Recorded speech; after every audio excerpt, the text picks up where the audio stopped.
ഇന്ന് നമുക്ക് നോയൽ ടസറിൽ വന്നിരിക്കുന്ന സാരീസിൻ്റെ കളക്ഷനാണ് കാണിക്കുന്നത്. നല്ല ബ്യൂട്ടിഫുൾ ഡിസൈനിൽ വന്നിരിക്കുന്ന നോയൽ ടസർ സാരീസാണ്. 5850 റേഞ്ചിൽ വന്നിരിക്കുന്ന സാരീസ്. അപ്പോൾ ഡിഫറെൻറ്റ് കളേഴ്സ് വന്നിട്ടുണ്ട്. നമുക്കൊന്ന് നോക്കിയാലോ. സാരി നമ്പർ 1 ഹാഫിലാണ് വർക്ക് വരുന്നത്. സാരി നമ്പർ 2 5850. എംബ്രോയിഡറി വർക്ക് നല്ല ഭംഗിയാട്ടോ അതിനകത്ത് വന്നിരിക്കുന്നത്. And beautiful tone. Sari number 4 correct കളറാണോ വീഡിയോയിൽ? 5 ഷെയ്ഡിൽ വരുന്ന സാരിയാണ്. 6 sari number 6 shade. Sari number 7 നല്ല ഭംഗിയുള്ളൊരു കളറ്.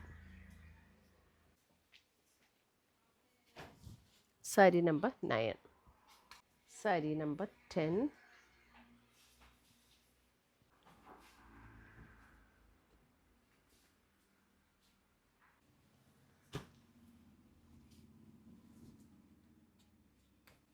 അപ്പോൾ ഇത്രയുമാണ് നമ്മുടെ ഇന്നത്തെ നോയൽ ടസറിൽ വന്നിരിക്കുന്ന സാരീസിൻ്റെ കളക്ഷൻസ്. ഇതിനകത്ത് ഏതെങ്കിലും പീസസ് ഇഷ്ടപ്പെട്ടതുണ്ടെങ്കിൽ ഒന്നേ നമ്മുടെ വെബ്സൈറ്റ് ത്രൂ പർച്ചേസ് ചെയ്യുക, അല്ലെങ്കിൽ നമ്മുടെ വാട്സപ്പ് ത്രൂ പർച്ചേസ് ചെയ്യുക. പുതിയ പുതിയ കളക്ഷൻസുമായി നമുക്ക് വീണ്ടും കാണാം. Till then bye, take care.